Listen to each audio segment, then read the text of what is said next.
posibilidad, ng tagumpay o kabiguan, ng ligaya o lungkot. Kaya marapat lamang na tanggapin si Jesus bilang tagapagligtas at Panginoon. At matapos yun ay panariwain ang katapatan at paglapit sa Kanya bawat araw o day by day. Ang day by day ay naglalayong umalalay sa pang-araw-araw na pamumuhay. Narito po si Kuya Ed Lapis sa mensaheng pinamagatang The Wonders of Love.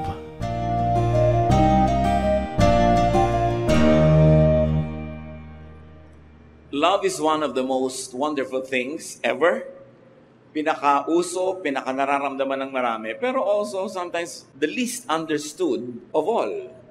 Ang pag-aaral po natin, the wonders of love. Ano ang mga hiwaga, mga kababalaghan, at mga magagandang bagay tungkol sa pag-ibig. Salamat po Diyos dahil kayo ay Diyos ng pag-ibig. At tulungan mo kami Panginoon na maunawa ito ng higit pa para lalo naming maramdaman, maipadama, ma-enjoy, at lalo namin kayo Panginoon na madakila because you are God of love. Palakasin niyo po ang aming katawan, ang aming isip, ang aming loob, at nawa Panginoon, dumagdag pa sa aming dati ng alam ang ituturo niyo sa amin ngayon. Enable us to have a deeper, wider, higher understanding of love because you are love. In the name of Jesus, your Son, our Lord, we pray with thanksgiving. Romans 3:23 says, all of us have sinned and fallen short of God's glory. And Romans 3:10 says, as it is written, there is no one righteous, not even one. And Ezekiel 18:20, the one who sins is the one who will die. So everybody is a sinner, but sinners die. Sin, death, separates people from God. Yung death could mean physical, it could mean spiritual, but both forms of death mean separation. Kaya tayo nalulungkot pag may namamatay because there is separation. But eternal and spiritual death means separation from God. Now, what is the relevance of God's love to death and to separation? The wonders of God's love, number one, is God's love saves. Love offers salvation. Love makes salvation possible. John 3:16, for God so loved the world that He gave His one and only Son, that whoever believes in Him shall not perish, but have eternal life. So sa verse na ito, nakita natin ang solusyon ng Diyos sa separation. God is holy, therefore those who sin, who are not holy, cannot have fellowship with God. There can be no unity, no oneness, no companionship with God when people sin. But God loves. And because God loves people to be with Him. But how can sinners be with God who is holy? Because sin separates the holy from the sinner. At ito ang solusyon, that God gave His only Son, that whoever will believe in Him will become holy. Sin will be forgiven. The holiness of Jesus will be given to the believer. Therefore, the believer becomes holy, and therefore there is no more need to die. God's love offers salvation from sin, and God's love makes salvation from sin available in and through Jesus. That's why Jesus is Lord of love. Magandang mapag-connect-connecta natin sa ating isip at manawaan ng lubos at malalim ang kahulugan ng lahat ng ito. Na ang tao ay mahal ng Diyos, pero hindi pwedeng makipagniig, makipag-isa ang Diyos sa makasalanan. So ang ginawa niya sa kanyang pagmamahal ay pinadala niya ang kanyang anak na si Jesus, na sa pamamagitan ni Jesus ang mananalig sa kanya ay magiging banal, therefore na-solve ang problem. People who believe in Jesus become legally holy, though actually are not. Sa totoong buhay, sa pang-araw-araw na buhay, walang banal. Kahit pa na born again ka na, kahit tumanggap ka na kay Jesus, araw-araw nagkakasala ka pa rin. Pero sa tingin ng langit, hindi ka na nagkakasala pang muli kasi yun nga ang binayaran ni Jesus. Binayaran ni Jesus yung kasalanang nagawa na ginagawa at gagawin pa. Ang laging takot ng iba sa teaching na yan, baka daw abusuhin ng iba. No. No person who truly receives the love and forgiveness of God will ever use that love as a license to deliberately live in sin. That is impossible. Kaya huwag tayong sobrang mag-alala, ma-underestimate natin ang power ng Holy Spirit to convict, at yun ding conviction ng mga tao to live a righteous life. Kaya iba ayaw nila nagtuturo ng salvation which is eternal because they're afraid that it might be abused. Huwag nating i-underestimate ang pananalig ng tao, katapatan ng tao, at ang power ng Holy Spirit to convict. Love is so wonderful that it makes us sinners holy in the eyes of God. Parang yung mga magulang, kumisan makikita mo, sobrang mali na nga yung anak, pero naiunawaan pa niya, ginajustify pa. Kasi yung anak ko na yan, nung maliit yan nauntog yan kaya nagkaganyan. May mga justification. Yung anak ko kasi na yan, medyo napabayaan ko nung maliit ako, hindi ko naalagaan, kaya naging ganyan. Kahit ang daming ginagawang mali ngayon, ayaw sasabihin yung anak. Tao pa tayo, at pag-ibig lang ng tao, sa anak ng tao yon. Ano pa yung pag-ibig ng Diyos? Through Jesus, that can justify sinners. At hindi naman naging libre, may bayad. Ang nagbayad ay ang anak ng Panginoong natin sa langit, si Jesus mismo. That's why that alone makes love very wonderful. Napapaganda ng pag-ibig yung hindi maganda. Napapalinis yung hindi malinis. That's why sa tingin ng Diyos, ang mga tumanggap kay Jesus ay malinis, banal. Not because we really are, but because the love of Jesus makes us holy and acceptable to God. Another wonder of love is that love identifies God's children. Maraming mga pagtatangka ang mga tao sa buong panahon kung paano maipapakilala nila na sila'y maka-Diyos. May mga dinadaan yan sa diet, kung anong kinakain nila at hindi. May dinadaan yan sa anong isinusuot at hindi. Yung iba, dinadaan pa nga nila kung anong version ng Bible ang ginagamit nila. May dinadaan yan sa kung anong uri ng bautismo ang pinapractice nila, etc., etc. But 1 John 4:7 and 8 says, "Dear friends, let us love one another, for love comes from God. Everyone who loves has been born of God and knows God. Whoever does not love does not know God, because God is love." Para dito sa 1 John 4:7 and 8, ang tunay na pagkakakilanlan ng anak ng Diyos kung siya ay marunong magmahal. Hindi sinabi na dapat member siya ng ganitong religion para masabing siya ay anak ng Diyos. Hindi sinabing dapat ganito ang kanyang congregation, ganito ang kanyang religious practice. Sinabi niya, sino mang marunong umibig ay nakakakilala sa Diyos. You see, love transcends even religious identity. Kapag ang tao ay maibigin, ano man ang relihiyon niya, ibig sabihin, nag-ahari ang Diyos sa kanyang buhay. Pero ang taong hindi maibigin, ano man ang relihiyon niyang ipinagmamalaki, sinabi dito, no, hindi ka anak ng Diyos. Whoever does not love does not know God. No matter your religious membership. So ang tunay na pagkakakilanlan, kung ang tao ay anak ng Diyos, nakakakilala sa Diyos, pinaghaharian ng Diyos, kung siya'y maibigin. At syempre, kakambal ng pagiging maibigin yung maawain.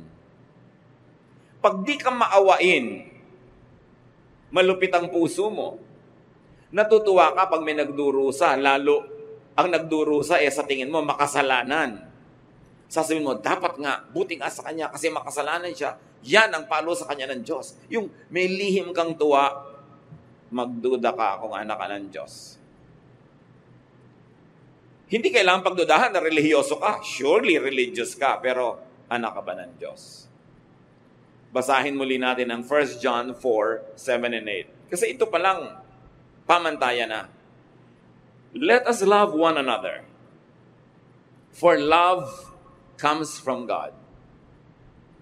Everyone who loves has been born of God. Di ba? Kailangan, you must be born again. Pinagtuturo natin yan. John 3:3. Unless a man is born again, he cannot see the kingdom of God. So akala natin, yung pagiging born again, yung mananalangin ka, hihingi ka ng tawad sa kasalanan mo, tatanggapin mo si Jesus. Yes, it is a way, a method to be born again. But 1 John 4:7 and 8 tells us that he who loves has been born of God. Yung umiibig, maibigin, maawain, matulungin, born again yun. Kahit hindi technically ginawa niya yung religious formula, kahit hindi siya umaten ng religious rally, hindi siya umaten ng evangelism class, maibigin siya, that person is born of God. And that person knows God. Not necessarily that that person is religious. It is not necessarily that that person knows all the necessary verses. Because love is the best verse. Sabi niya, those that love know God. Whoever does not love does not know God. Sorry na lang, kung hindi ka maibigin, kahit anong rank mo sa religion, kahit gaano katagal ka na, kahit daming verses mong alam, sinasabi ng verses na ito, hindi mo kilala ang Diyos. Kasi ang tunay na nakakakilala sa Diyos ay maibigin.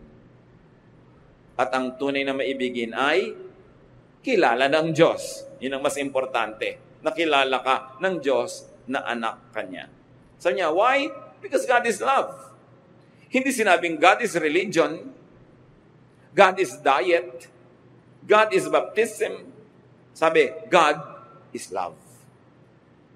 Love also identifies Jesus' true followers. John 13:35, sabi ni Jesus, if you love each other, everyone will know that you are my disciples. Dapat pag may sabing, alam mo, nagmamahalan niya mga yan. Ay, born again nga. Ay, they really know God. Maka-Diyos nga. Follower nga ni Jesus. Dahil yun ang ID ng mga follower ni Jesus. Hindi haba ng buhok, hindi haba ng laylayan ng damit. Ang ID ng mga follower ni Jesus, pag-ibig. Not religious membership, not looks, not even activities. In other words, love confirms salvation. Merong mga nagtatanong, paano ko ba mapapatunayan na na-born again na nga ako? Na na-save na nga ako? Maibigin ka na ba? Yung bang dating hindi mo maibig ay natututunan mo na unti-unti, kahit unti-unti, pero dapat may asenso na namamahal. Ang pagmamahal ay hindi laging emotion.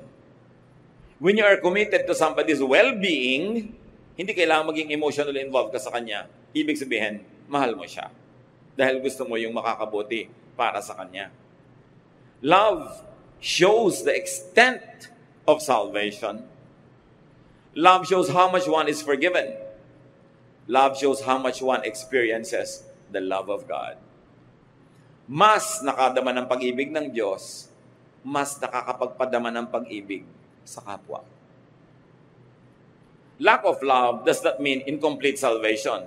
Kasi kung minsan may mga, sabi nila, saved ako, tumanggap na ako kay Jesus, pero kulang na kulang pa rin sa pag-ibig, it could only mean the extent of incompleteness of experiencing God's love. Therefore, it's also the extent of incompleteness to love others. Hindi pa lang niya lubos na hinahayaan ng Espiritu ng Diyos na maghari sa kanyang buhay para siya maging maibigin. Minsan, may mga bagong-bagong nakakakilala sa Panginoon in honeymoon period with the Lord. Very loving, very nice, very good. Pero later on, tumitigas uli ang puso. Nagiging makasarili na naman. That's why we have to renew our commitment to God day by day. Hindi pwedeng week by week, month by month, year by year. Kailangan kada araw. Sinasariwa mo kung sino ka, ano ang relasyon mo sa Diyos. Parang naghahari sa ating buhay ay pag-ibig. Pagmamahal. Kasi ang tao nagmamahal, merong ibang ligaya, merong ibang sigla, merong ibang lakas. At itong pagmamahal natin sa Diyos, na pinakamabuting maipakita sa pamamagitan ng pagmamahal sa kapwa-tao, ito talaga ang nagbibigay sa atin ng iba yung lakas na espiritual. Kaya nga kung minsan, yung mas malinaw na galing sa makasalanang buhay, yung mas malalim ang pinaghugutan na dilim, yun ang nagiging mas maibigin sa Diyos at sa kapwa pag nakakilala na sa Panginoon. Kasi yung mga hindi masyadong obvious na nagkasala, may natitira pang self-righteousness sa kanila eh. Sasabihin na, hindi naman malaki ang naging kasalanan ko.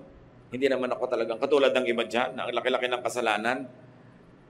Ang nagiging bunga tuloy, may natitirang yabang sa katawan at hindi lubos na nagiging maibigin. Kasi iniisip, wala naman ako masyadong utang sa Diyos o utang sa humanity. Kaya yung babaeng sobrang obvious na makasalanan nung nakarahap naman ng pagpapatawad ng Diyos, lalong naging obvious ang pagmamahal niya kay Jesus, undoubtedly sa kanyang kapwa. Kaya ang sabi ni Jesus sa Luke 7:47, "So I tell you that all her sins are forgiven. And that is why she has shown great love. But anyone who has been forgiven for only a little will show only a little love." Itong babae kasing ito, binasag niya ang napakamahal niyang pabango. Meron kasi mga alabaster jars nung araw na para matanggal mo yung laman na pabango sa loob, kailangan mong basagin. Wala namang roskas. Wala namang tapon na pangsara. So pag bubuksan mo na siya, ubusin mo na dahil binuksan mo na yung lalagyan. At ito ang binasag niya para ibuhos sa Panginoon yung pabango. Ang mahal-mahal, ang bango-bangong halimuyak. At nagtataka yung mga tao, sabi nila, kung talagang propeta tong Jesus na to, dapat alam niyang masamang babae itong humihipo sa kanya, iiyak-iyak dito, nagmiminisa sa kanya. At sabi ni Lord, bakit niyo tinitingnan? Kaya ganyan siyang magmahal sa akin. Sobra siyang makasalanan. Ang laki ng patawad na tinanggap niya, kaya ganoon din siya kalaki na magmahal.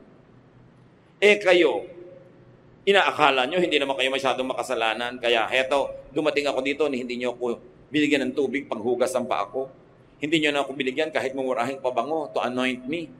Hindi nyo ako pinapansin dito. Dahil iniisip nyo, hindi nyo naman obligasyon yon kasi hindi naman kayo makasalanan. At yun kung minsan ang disadvantage so ang mga kasalanan ay tago, lihim, o hindi obvious na kasalanan, pero kasalanan pa rin. Ang pakiramdam nila sa sarili nila, they are better than others. And because they feel that way, they act in a superior way. They do not serve very well.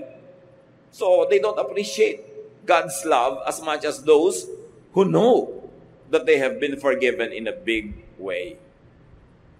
Kaya sabi niya, kung talagang ramdam mo na napatawad ka sa malaking paraan, malaki ka rin umibig.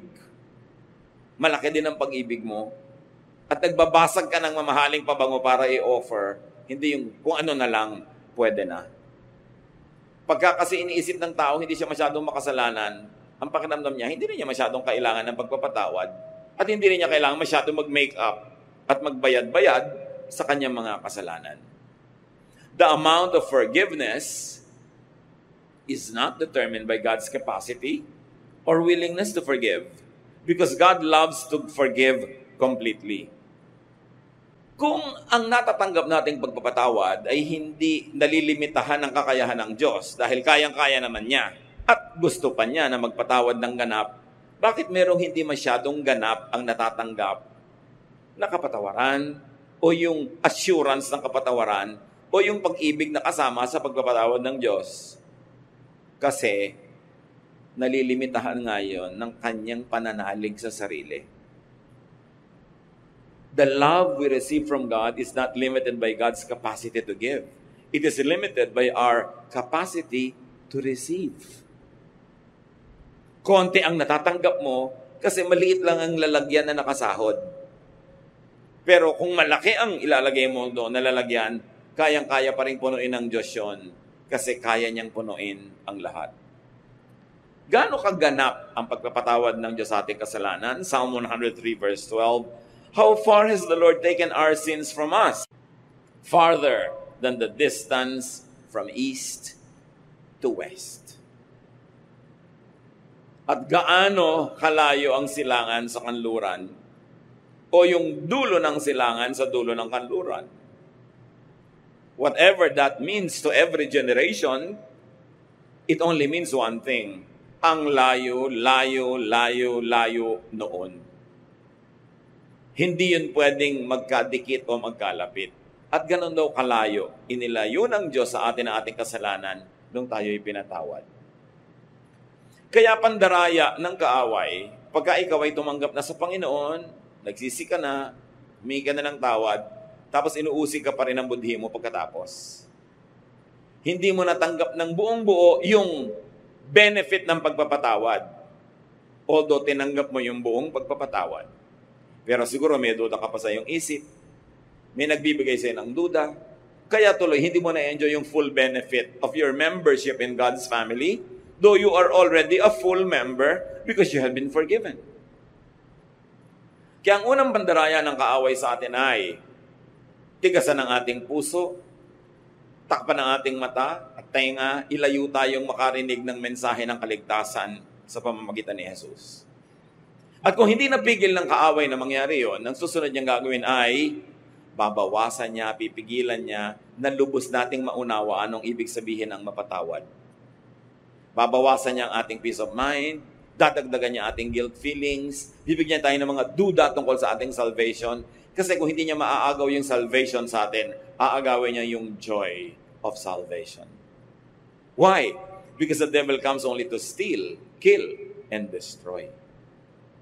Ang magagandang bagay na gusto ibigay sa atin ng Panginoon ay pipilitin ng diablong papangitin, sirain, or at least bawasan. Habang maibigin ka, ngayon, ang nagiging psychological effect nun sa'yo, mas nararamdaman mo na anak ka ng Diyos. Pero pagka ang pinairal mo ay yung hindi mo maibigin na side, doon ka papasukin ng kaaway para bigyan ka ng duda kung saved ka nga o kung blessed ka nga.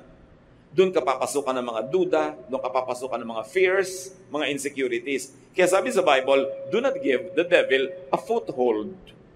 Huwag mong bigyan ng matutungtungan kahit kapraso dahil tutungtong siya doon. At kakapit. At pag hindi ka maibigin, alam niyo sa puso ng tao, merong maibigin na side at merong hindi maibigin na side. Pag ang sinunod mo yung hindi mo maibigin na side, doon ka nagpapapasok kay Satan ng mga influences niya. Kaya yung mga hindi maibigin, mas maraming multo sa buhay yan eh. Mas maraming fears. Mas maraming selfishness. Kahit naman sila gano'n ka-selfish, hindi pa rin sila masatisfy sa selfishness nila, palala lang ng palala. That's why do not give the devil a foothold. And one of the best ways to not give the devil a foothold is to exercise love instead of hate. To be loving instead of unloving. Kasi pwede mong pagpilian, kapatid, at any day, any moment, kung alin sa yung dalawang mukha ang hiharap mo sa tao, yung maibigin o yung hindi.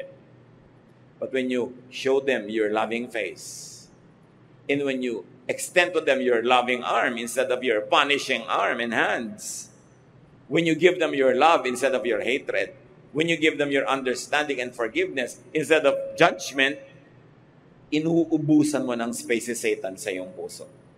Nilalakihan mo yung space for Jesus. At ang resulta nun, mararamdaman mo sa iyong personal life. Mas payapa, mas tahimik, mas nagtitiwala, mas masaya. The amount of forgiveness that we receive is determined by how much people confess and surrender to God. So, ang pinagtatapat mo, ang hinihingi mo ng tawad ay ito lang, yun lang ang mararamdaman mo na napapatawad. Kaya, dapat kompleto eh. Magsusuko ka sa Diyos, buo.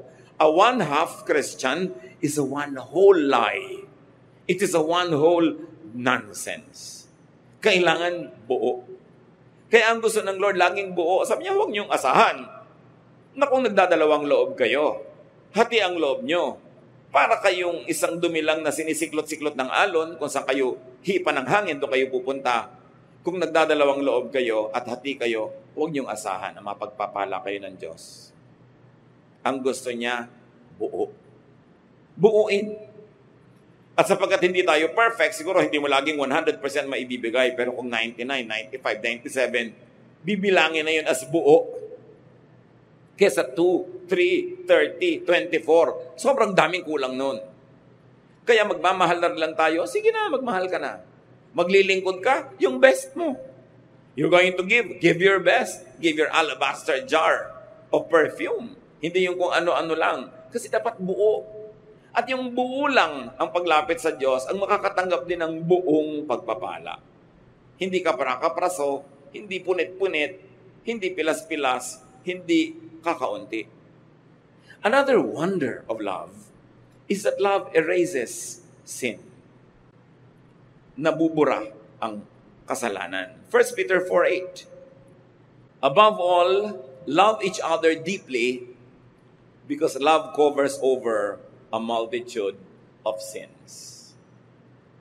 The contemporary English version says, love wipes away many sins. But the wonder of this verse is in its Greek original, not in its English translations. Kasi yung Greek rendering of 1 Peter 4:8, parehong pwedeng basahin mo na pag may pag-ibig, nabubura ang mga kasalanan ng nagpatawad at kasalanan ng pinatawad. Pwede mong basahin both ways. Kaya sa English, hindi mo, ang tanong mo kung ikaw ay masuriin mag-aral, okay, love covers over a multitude of sins. Whose sins are covered? Sin ba nung pinatawad at minahal o sin nung nagmahal at nagpatawad? But the Greek rendition could be read both ways. Therefore, that was the intention of the Spirit when the verses were written in Greek. That when you love, your love erases the sin of the object of your love, but it also erases yours. Parehong nakikinabang yung pinapatawad at nagpapatawad, yung umiibig at iniibig. Kaya inuutos sa atin, forgive one another. Because if you do not forgive others, God also won't forgive you. Because if your love or lack of it will not erase other people's sins, there's also no love that will erase your own sin. Kaya napakalaking benepisyo na magmahal.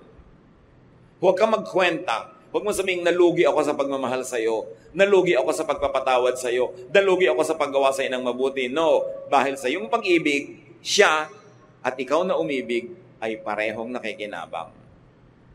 Pero siyempre, kung tayo naman yung tumatanggap ng pag-ibig ng kapwa, lalo pagpapatawad ng kapwa, mainam na kahit siya may premyo na sa Diyos, meron pa rin siyang premyo galing sa atin na napatawad at tumanggap ng kanyang pag-ibig. Huwag natin sasabihin, dahil minahal mo ako, tinulungan mo ako, Diyos na ang bahala sa'yo. Dapat, gagawa tayo ng paraan na tayo man magsukli. Pero kung ikaw yung nagbigay, tas hindi ka nasukli anong tao, ibukas mo ang mata mo sa ibinigay sa'yo ng Diyos. Dahil pati ang iyong mga kasalanan ay nabubura pag nagpapatawad ka at bumubura ng kasalanan ng iba. God's love in and through Jesus covers over and wipes away people's sins. Love for one another covers over and wipes away other people's sins and one's own sins.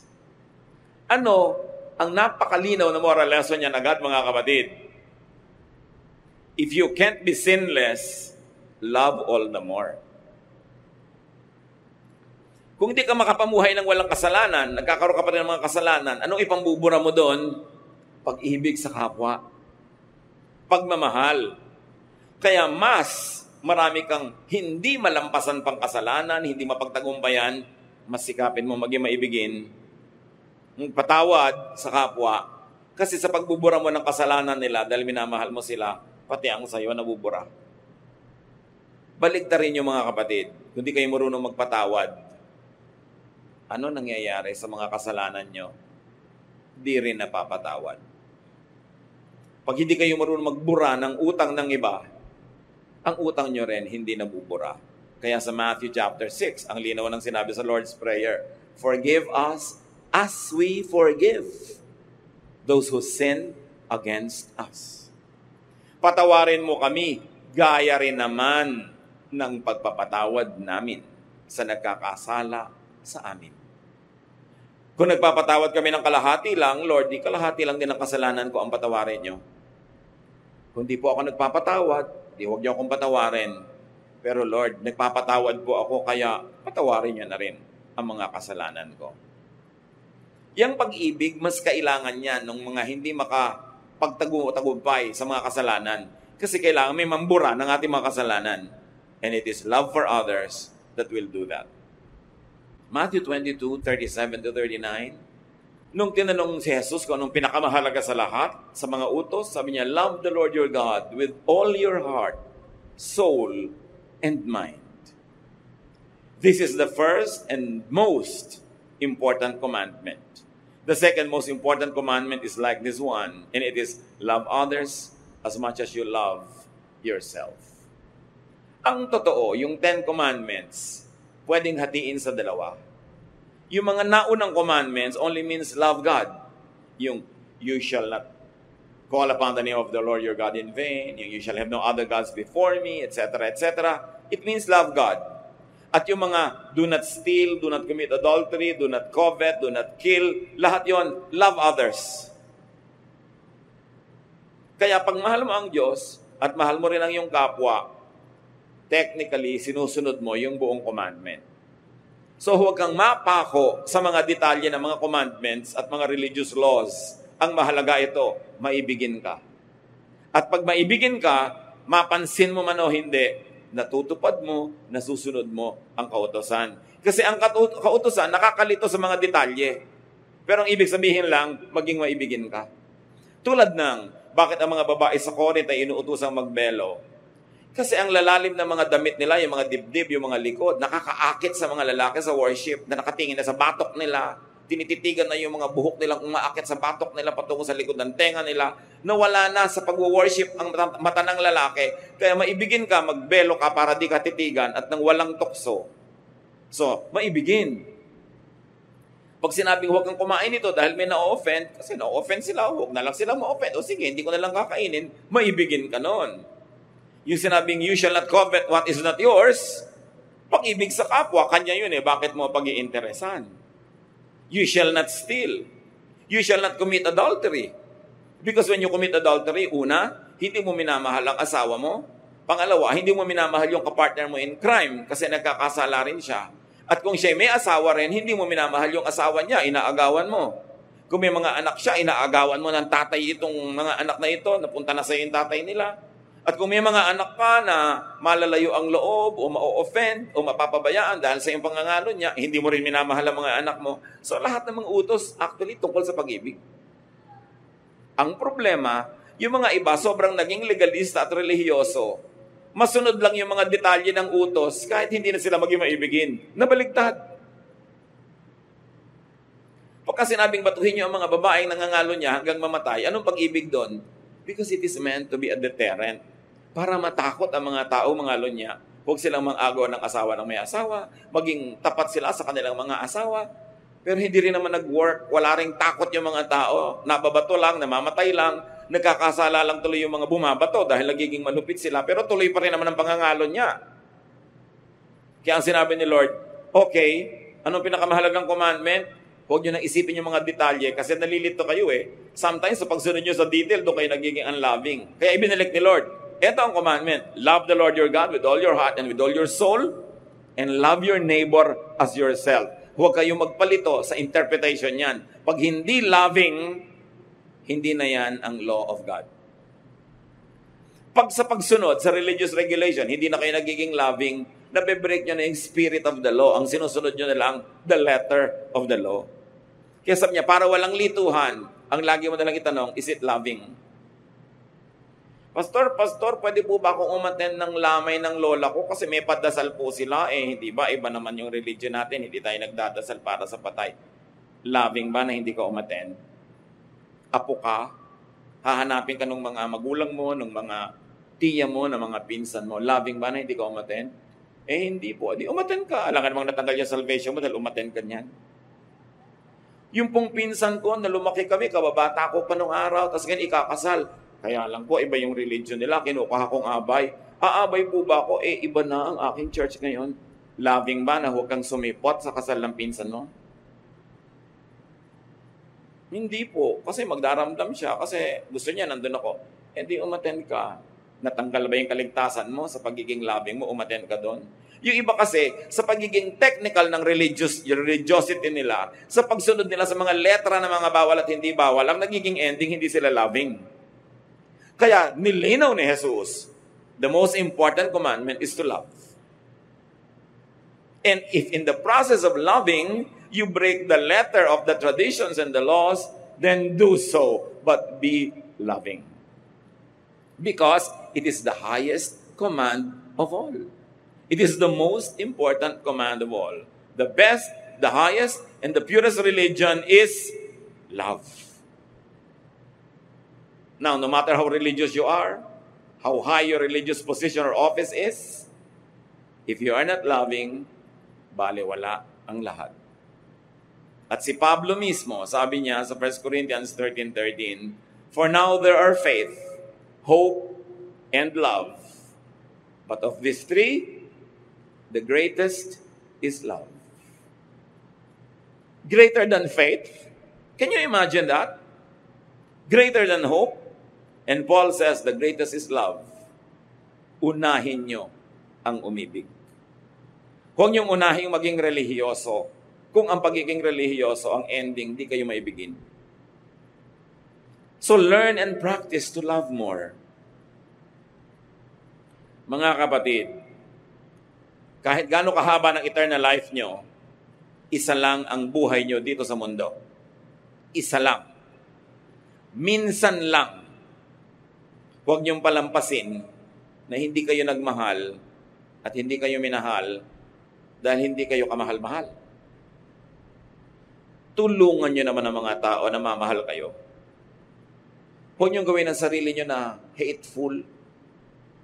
Gawin niyo ang sarili niyong attractive to the power of love. Pag-practice na magmahal. Kung pipili kayo at makakapili kayo ng magmahal at hindi magmahal, piliin niyo magmahal because God is love. Maraming pwedeng approaches. Use the loving approach. And also open up to being loved.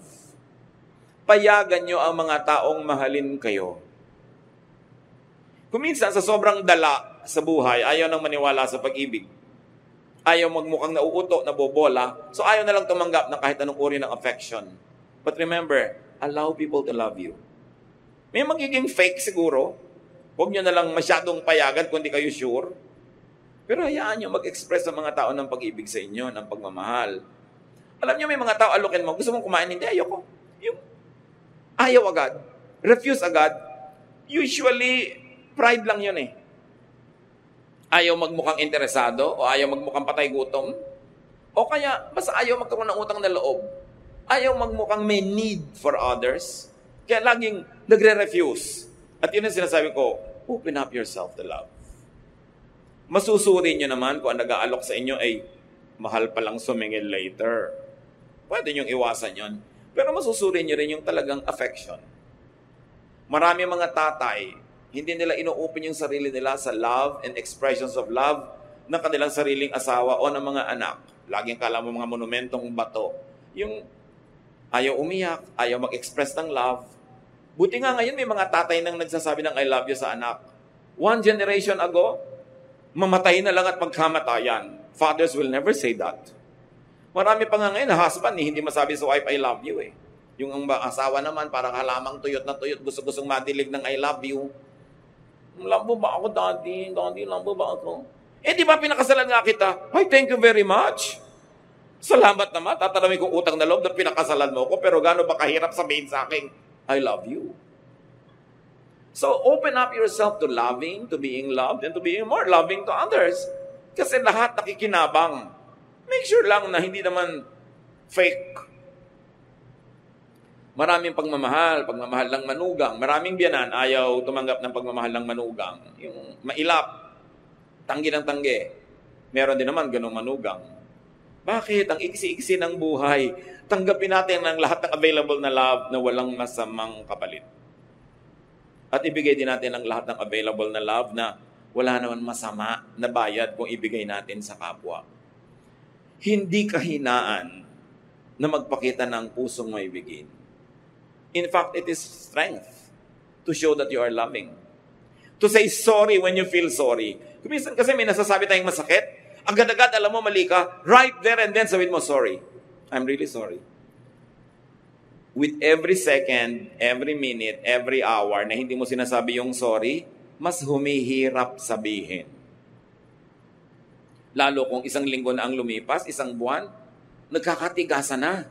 Samantalang, sorry said in the most correct time will actually not permit more damage.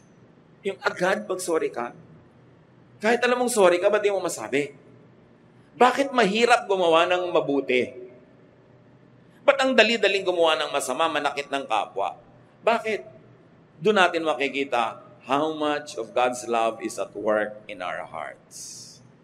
Sundin ninyo ang sinasabi ng budhi. Kung ang sinasabi nito ay magpakumbaba, humingi ng tawad, tanggapin ang pagkakamali. Hindi yan weakness. Yan ay strength.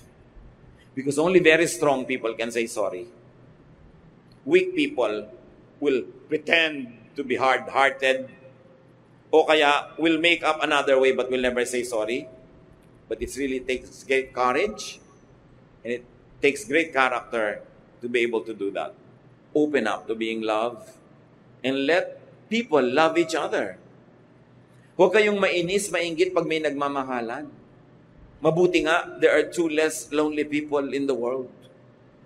Tapos mga kontrabida ka pa pag may nagmamahalan. Alam nyo ba na may mga biyena na nabubuisit pag yung anak nila at yung manugang ay lovey-dovey? Bakit? Mabuti nga may nagmamahal sa anak nyo at may minamahal siya. Walang sa lugar yung mga magulang na nagsiselos pa.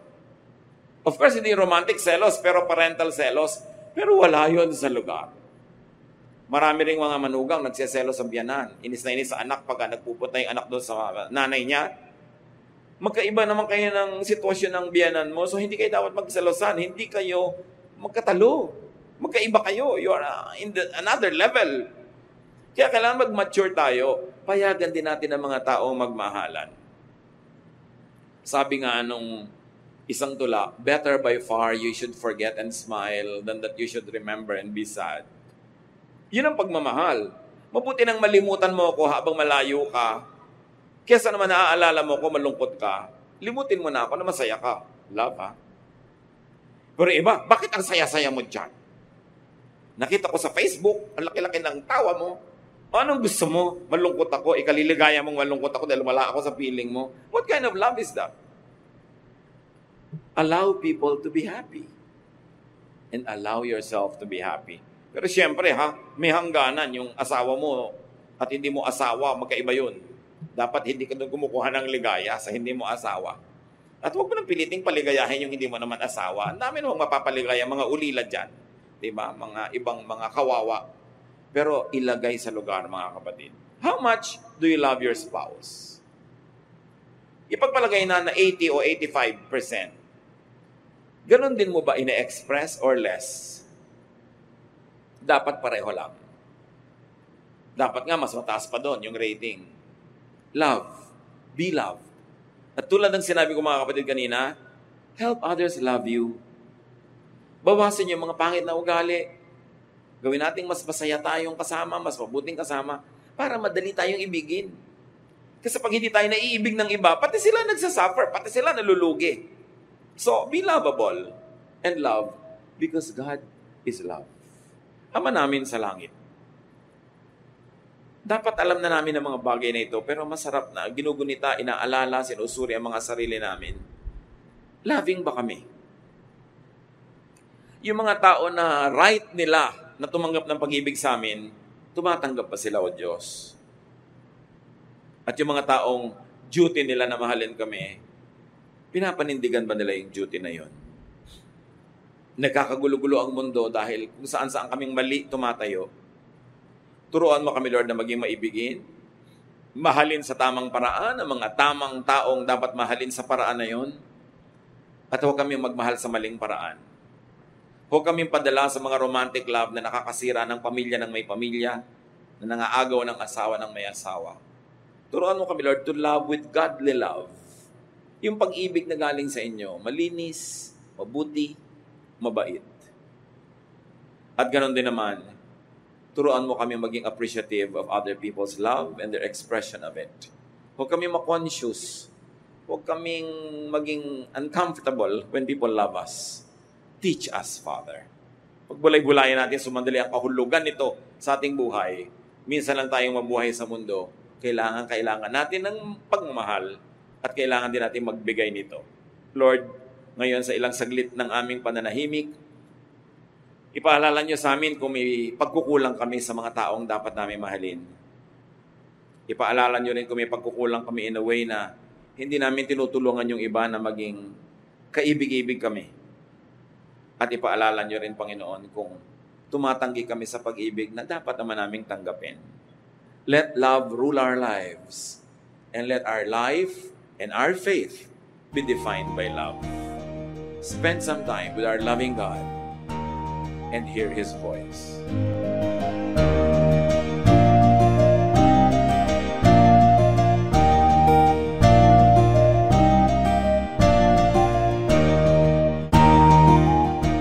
Ang katatapos pong mensahe ni Kuya Ed Lapiz ay pinamagatang The Wonders of Love.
Sakaling ang ginhaway di pa nakakamtan sa piling mo, Jesus, ako ay lagi nang nakatanaw sa langit mong laan, di na mamamanglaw. Pagtitiis ang kailangan kong mabatid, kaya't ikaw, Panginoon, ang aking tutularan. Pagtitiis ang kailangan kong mabatid, ang buhay ko ay lalago kung mayroong pagtitiis.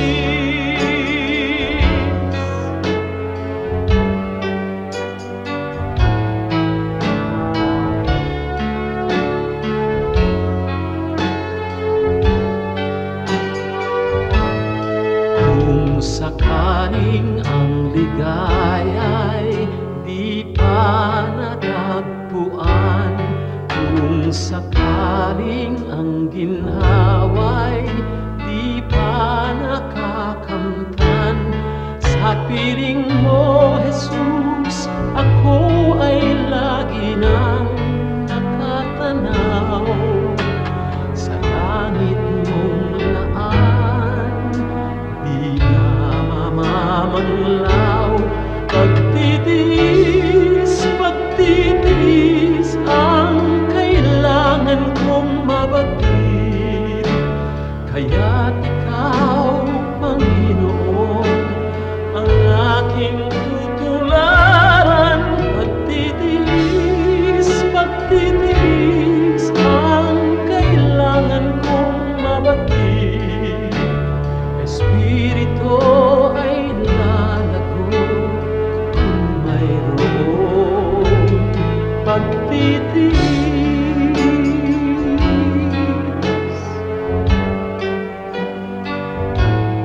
Pagtitiis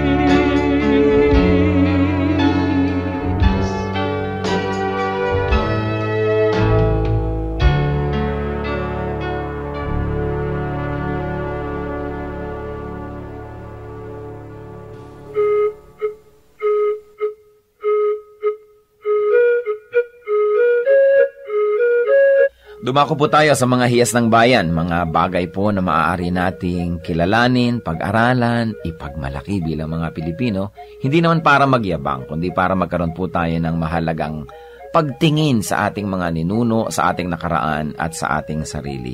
Sabi nga po, ang hindi lumingon sa pinanggalingan ay hindi nakararating sa paroroonan. Kaya mahalaga rin naman na atin pong pagbulay-bulayan, pag-aralan, yung mga karunungan ng ating bayan. At ngayon po ang ating hiyas na itatampok ay isang kasabihan. Bakit po hiyas ang kasabihan? Sapagkat bago naman tayo makagawa ng isang kasabihan, kailangan ng napakahabang panahon, ng pag-aaral, ng pagmamatyag, at ng isang sensitibong puso sa mga katotohanan sa daloy ng buhay. Bawat isang kasabihan po ay maaaring isa o maraming buhay na nagtulong-tulong, nagsama-sama upang makita ang mga batas ng buhay, ang mga daloy ng mga katotohanan. Kaya nga po ang isa nating pagbubulay-bulayan ngayon na kasabihan ng ating bayan na hinango po sa koleksyon ng UP Cultural Dictionary for Filipinos ni Thelma Quintanar at mga kasama. Sabi po ng kasabihang ito, ang bayaning masugatan, nag-iibayo ang tapang. Tama nga naman po. At ito po, kung ibabase natin doon sa kanyang pangunahing kahulugan, yun pong literal, totoo naman.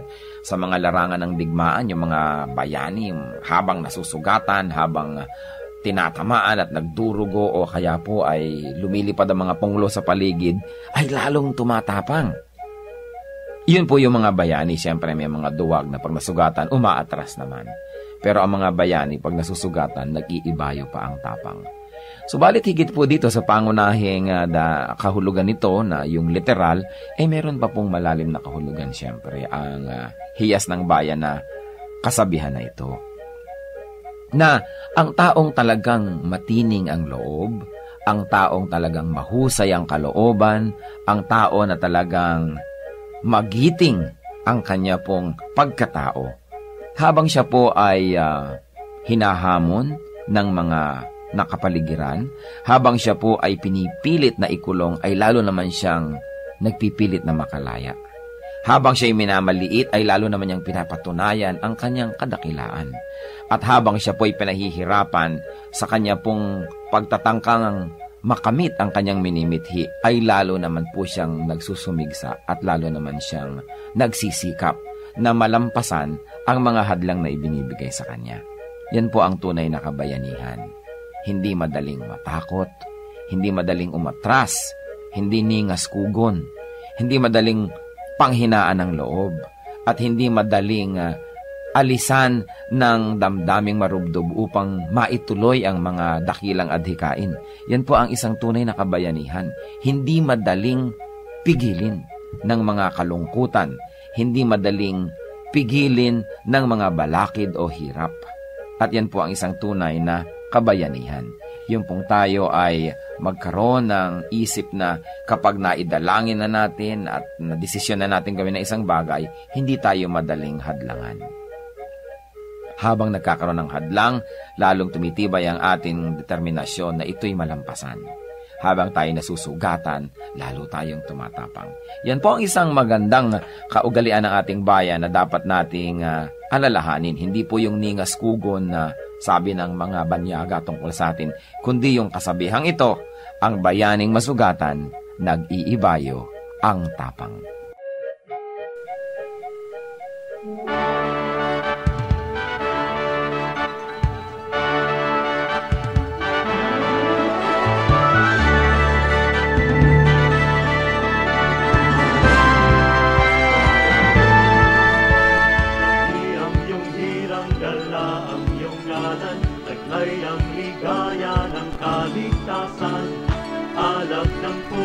Sa aming dibdib ay kayo ang dahilan.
unang apelyido na hanggang ngayon ay gamit pa?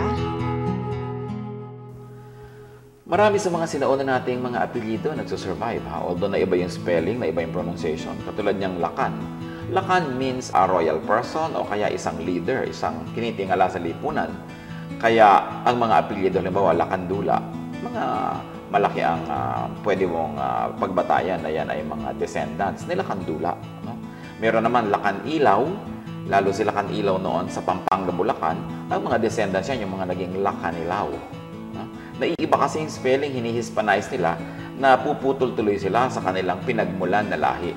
Kaya mga Lacandula, Lacanilaw, yan ay mga sinaunang mga pangalan, lalong-lalo ng mga nobles, ng mga maharlikang Pilipino. Kaya naman sana kung ang pangalan natin ay mga maluluyon o kaya ay mga kalaw, mga katikbak, di maano, huwag nating ibahin yung pronunciation, nagiging di malanda, no? Di mayakyak. Di mayakyak yan, ibig sabihin, hindi ka pwedeng tapakan, hindi ka pwedeng yakyakin, no? Hindi ka maano. Ibig sabihin, matigas ka, matapang, hindi ka maano pag naging di maano. Kasi iniiba para mawala yung Tagalog meaning. Nandun nga yung nobility. Kasi ibig sabihin yan, ay mga nobles ang mga ninuno.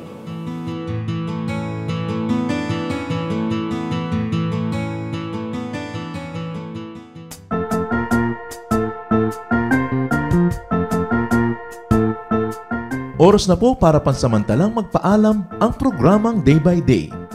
Tayo po'y magsama-sama tuwing ika-6 hanggang ika-7 ng umaga, araw-araw. Magandang umaga po at mabuhay ang Panginoong Hesus!